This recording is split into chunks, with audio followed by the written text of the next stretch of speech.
গল্পের শুরু হয় জুলিয়া নামের এক তরুণীকে ঘিরে। বহু বছর পর তার ছোট ভাই বাড়ি ফিরছে। এই খবরেই জুলিয়ার চোখে মুখে ছিল অপার আনন্দের ঝুলি। ছোট ভাইকে সে প্রাণ দিয়ে ভালোবাসত। ছুটে গিয়ে যখন সে তার ঘরে ঢুকল, ভাইকে দেখা মাত্রই আবেগে জড়িয়ে ধরল তাকে। জুলিয়ার ছোট ভাইয়ের নাম ছিল মেসন।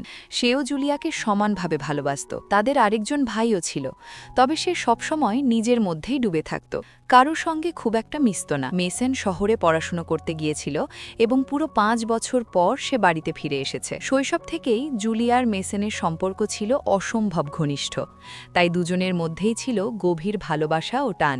বাড়ি ফিরে মেসন পরিবারের সঙ্গে সময় কাটাতে শুরু করল, আর জুলিয়া সারাদিন শুধু তাকিয়েই থাকত তার দিকে। তার একটাই ইচ্ছে ছিল মেসন যেন সবসময় তার চোখের সামনেই থাকে। মেসনও তাকে বারবার দেখত, আর জুলিয়া জানত সে বিষয়টি তার চোখ এড়ায় না। কয়েকদিন পর মেসন জুলিয়ার ছবি তুলছিল। জীবনে এই প্রথম সে ছবি তুলতে দাঁড়িয়েছিল, তাই খানিকটা লাজুক হয়ে পড়েছিল। অল্প কিছুক্ষণ পর জুলিয়া নতুন পোশাকের মাপ দিচ্ছিল। তার মা মরিয়াম ঠিক পাশেই দাঁড়িয়েছিল। জুলিয়ার বিয়ের বয়স হয়ে গিয়েছিল, তাই মরিয়াম তার জন্য পাত্র খুঁজছিল। সে জুলিয়াকে জানালো আজ রাতে পাত্রপক্ষ তাকে দেখতে আসবে। রাত নামতেই জুলিয়ার বাড়িতে পাত্রপক্ষ এসে পৌঁছল। জুলিয়ার পাশে বসেছিল এক যুবক যে তাকে বিয়ে করতে আগ্রহী। সবাই মিলে একসঙ্গে খেতে বসেছিল। জুলিয়ার পরিবার ছিল যথেষ্ট ধনী, তাই নানা রকম খাবারের আয়োজন করা হয়েছিল। কিন্তু সেই দৃশ্য মেসনের ভালো লাগলো না। জুলিয়ার পাশে অন্য একজনকে বসে থাকতে দেখে তার বুকের ভেতরটা কেমন যেন করে উঠল। সে খাওয়া ছেড়ে দিয়ে নিজের ঘরে চলে গেল। জুলিয়া বুঝে গিয়েছিল মেসনের মন খারাপ হয়েছে, তাই সেও সব ছেড়ে তার ঘরে চলে গেল। জুলিয়ার বাবার নাম ছিল উইলিয়াম। পাত্রপক্ষ তার কাছে জুলিয়ার বিষয়ে জানতে চাইলে তিনি নানা অজুহাতে কথাগুলো এড়িয়ে যাচ্ছিলেন। অন্যদিকে জুলিয়া তখন মেসনের ঘরে। দুজনেই নীরবে একে অপরের দিকে তাকিয়েছিল। জুলিয়া ধীরে বলল সে মেসন ছাড়া আর কারও হতে পারে না। এই কথা শুনে মেসন আর নিজেকে সামলাতে পারল না। সে এগিয়ে এলো এবং জুলিয়াকে চুমু দিতে শুরু করল। এদিকে বাইরে সবাই জুলিয়ার খোঁজ করছিল, কারণ অনেকক্ষণ হয়ে গেলেও সে ফিরছিল না। শেষ পর্যন্ত জুলিয়া না আসায় পাত্রপক্ষ বিরক্ত হয়ে বাড়ি ছেড়ে চলে গেল। তারা চলে যাওয়ার পর উইলিয়াম সবাইকে জুলিয়াকে খুঁজতে বলল। মরিয়াম দ্রুত পায়ে মেসনের ঘরের দিকে এগিয়ে গেল। ঠিক সেই সময় ঘরের ভেতরে যা চলছিল তা দেখে জুলিয়া আর মেসন দুজনেই ভয় কেঁপে উঠল। মরিয়াম দ্রুত তাদের কাপড় ঠিক করতে বলল, কারণ সে চাইছিল না এই ঘটনা কেউ জানুক। কাপড় পরে যখন তারা ঘর থেকে বেরোতে যাচ্ছিল, ঠিক তখনই সামনে এসে দাঁড়ালো উইলিয়াম। তার দৃষ্টি গিয়ে পড়ল জুলিয়ার গলায়। গলার দাগ দেখা মাত্রই সে প্রচণ্ড রেগে গিয়ে মেসনকে মারল। কিছুক্ষণ পর উইলিয়াম জুলিয়াকে তীব্র ভর্ৎসনা করছিল। সে বলল এর আগেও তারা এমন ভুল কাজ করেছিল, আর তখনই সে মেসনকে শহরে পাঠিয়ে দিয়েছিল। তার ধারণা ছিল তারা হয়তো শুধরে গিয়েছে, কিন্তু এবার তারা সব সীমা ছাড়িয়ে গেছে। উইলিয়াম কঠিন কণ্ঠে জানালো তাদের দেশে এমন সম্পর্কের জন্য ভয়ঙ্কর শাস্তি রয়েছে, তাই ভবিষ্যতে এমন কিছু আর কখনো ঘটবে না। এই প্রতিশ্রুতি দুজনকেই দিতে হবে। এমনটা আর হবে না। শুনছিল ঠিকই, কিন্তু একটি শব্দও বলল না। তার নীরবতার পর উইলিয়াম এবার মেসনকেও বোঝাতে শুরু করল। নিজের ভুল বুঝতে পেরে মেসন ভেঙে পড়ল এবং কান্নায় ভেঙে গেল। কিছুক্ষণ পর জুলিয়ার বাবা মা তাদের পাদ্রির সঙ্গে কথা বলল। জুলিয়ার পরিবার ছিল অত্যন্ত ধর্মপরায়ণ, তাই প্রয়োজন পড়লে তারা পাদ্রির পরামর্শ নিত। পাদ্রি তাদের জুলিয়ার বিয়ে দেওয়ার পরামর্শ দিল, আর পরিবার সেই কথাই মেনে নিল। 1 মাস পরে জুলিয়ার বিয়ে হয়ে গেল শ নামের এক ব্যক্তির সঙ্গে। শ বয়সে জুলিয়ার চেয়ে বড় ছিল, কিন্তু সে ছিল প্রচণ্ড ধনী। জুলিয়ার নিজের বিয়েতে মোটেই সুখী ছিল না, কারণ এই বিয়ের মানেই ছিল মেসনের থেকে চিরতরে দূরে সরে যাওয়া। সে এই বিয়ে চাইত না, কিন্তু পরিবারের চাপে বাধ্য হয়েই রাজি হয়েছিল। বিয়ের পরপরই শ জুলিয়াকে নিজের বাড়িতে নিয়ে গেল, আর সেই সঙ্গে জুলিয়া সম্পূর্ণভাবে বিচ্ছিন্ন হয়ে পড়ল মেসনের কাছ থেকে। শয়ের বাড়িতে তখন শুধু তার মাই থাকত।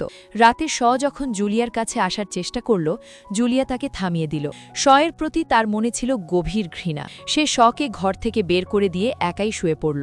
কয়েকদিন পর জুলিয়া মেসনের উদ্দেশ্যে একটি চিঠি লিখল। সেই চিঠিতে সে লিখল মেসনকে ছাড়া সে বাঁচতে পারে না। শ তার কাছে আসার চেষ্টা করে, কিন্তু সে প্রতিবারই তাকে দূরে সরিয়ে দেয়। চিঠি লেখা শেষ করে সে নিজের বিশ্বস্ত দাসী ইভাকে সেই চিঠি দিল, যেন সে মেসনের কাছে পৌঁছে দেয়। তবে শ ইভাকে যেতে দেখেছিল। পরদিন সেই চিঠি মেসনের হাতে পৌঁছালো। চিঠি পড়ে মেসনও উত্তর লিখল সেও জুলিয়াকে ছাড়া থাকতে পারে না, তাই খুব শিগগিরই সে জুলিয়াকে শয়ের কাছ থেকে দূরে নিয়ে যাবে। চিঠি শেষ করে সে ইভার হাতে দিল, আর ইভা সেটি জুলিয়ার কাছে পৌঁছে দিল। এভাবেই দুই ভাই বোন গোপনে একে অপরকে চিঠি লিখতে লাগল, আর ইভার নিঃশব্দে সেই চিঠি পৌঁছে দিত। জুলিয়া শকে নিজের কাছেও আসতে দিত না। শ শয়ের মার সঙ্গে সে কথা বললেও শয়ের সঙ্গে সবসময় দূরত্ব বজায় রাখত।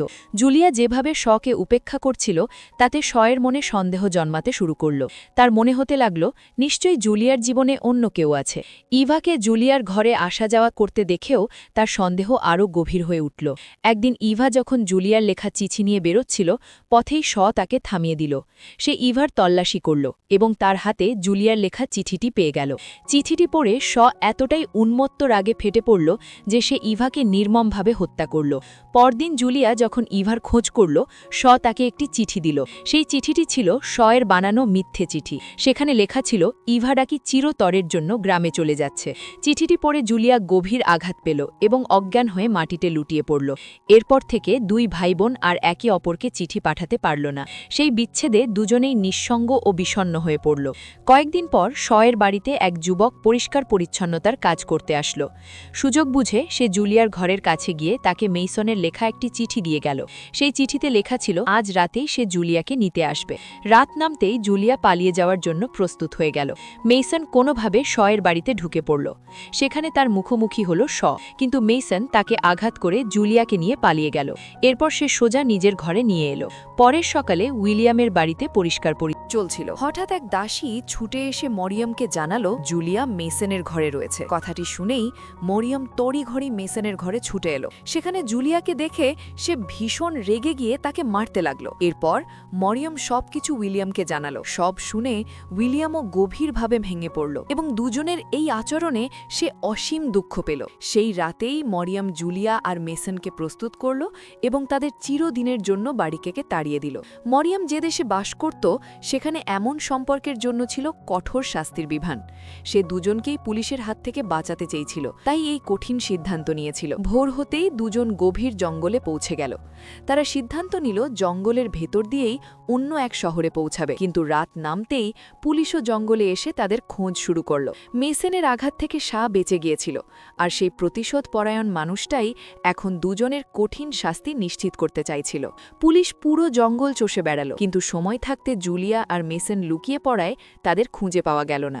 এরপর গল্প এগিয়ে যায় কয়েক মাস পর। জুলিয়া আর মেসন একটি ছোট্ট কসবে গোপনে থাকতে শুরু করল। সেই সময়ের মধ্যেই জুলিয়া অন্তঃসত্ত্বা হয়ে পড়ল। এমনই একদিন পুলিশ সেই কসবে এসে হানা দিল এবং দুজনকেই গ্রেফতার করল। তাদের ধরিয়ে দেওয়ার জন্য মোটা অঙ্কের পুরস্কার ঘোষণা করা হয়েছিল, আর সেই লোভেই কেউ পুলিশকে নিশ্চিত খবর দিয়েছিল। কিছুদিন পর তাদের আদালতে তোলা হলো। বিচারক মেসনের দিকে তাকিয়ে প্রশ্ন করল, জুলিয়ার সঙ্গে তার কি কোনো অনৈতিক সম্পর্ক রয়েছে? মেসন মিথ্যে বলল, তাদের মধ্যে এমন কিছুই নেই। বিচারক যখন দুজনকেই সত্য স্বীকার করতে বলতো তখনও তারা দুজনেই অস্বীকার করত। এভাবেই সময় গড়াতে গড়াতে কয়েক মাস কেটে গেল, আর সেই সময়ের মধ্যেই জুলিয়া একটি সন্তানের জন্ম দিল। জুলিয়া তখন কারাগারে ছিল, তাই নিজের সন্তানের সঙ্গে সে খুব বেশি সময় কাটাতে পারল না। যতবারই তাদের আদালতে তোলা হতো ততবারই তারা একই কথা বলতো, তাদের মধ্যে কোনো সম্পর্ক নেই।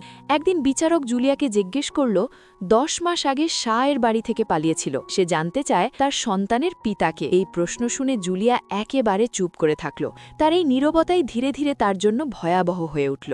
শেষ পর্যন্ত বিচারক আদালতে রায় ঘোষণা করল জুলিয়া আর মেসনের মধ্যে অনৈতিক সম্পর্ক ছিল, তাই দুজনকেই মৃত্যুদণ্ড দেওয়া হবে। পরদিন সকালে পুরো শহর জুড়ে তাদের শোভাযাত্রা বের করা হলো, যেন ভবিষ্যতে কেউ স্বপ্নেও এমন ভুল করার সাহস না পায়। এরপর শুরু হলো শাস্তির প্রস্তুতি। প্রথমে মেসনকে শাস্তি দেওয়ার সিদ্ধান্ত নেওয়া হলো, আর সেটাও জুলিয়ার চোখের সামনেই। মুহূর্তের মধ্যেই মেসনকে হত্যা করা হলো। সেই দৃশ্য সহ্য করতে না পেরে জুলিয়া অজ্ঞান হয়ে পড়ল। এরপর জুলিয়াকেও শাস্তি দেওয়া হলো, তাকেও হত্যা করা হলো। গল্পের শেষে দেখা যায় দুজনেই এই পৃথিবী ছেড়ে চলে গেছে। তাদের পরিবারও শহর ছেড়ে কোনো অচেনা গুমনাম জায়গায় গিয়ে বসবাস শুরু করল। ভুল সম্পর্কের পরিণতি শেষ পর্যন্ত ভুলই হয়, সেই সম্পর্কে যত গভীর ভালোবাসাই থাকুক না কেন। এই ভাবনাতেই গল্পটির এখানেই সমাপ্তি ঘটে। আমাদের ভিডিও দেখার জন্য হৃদয়ের গভীর থেকে ধন্যবাদ।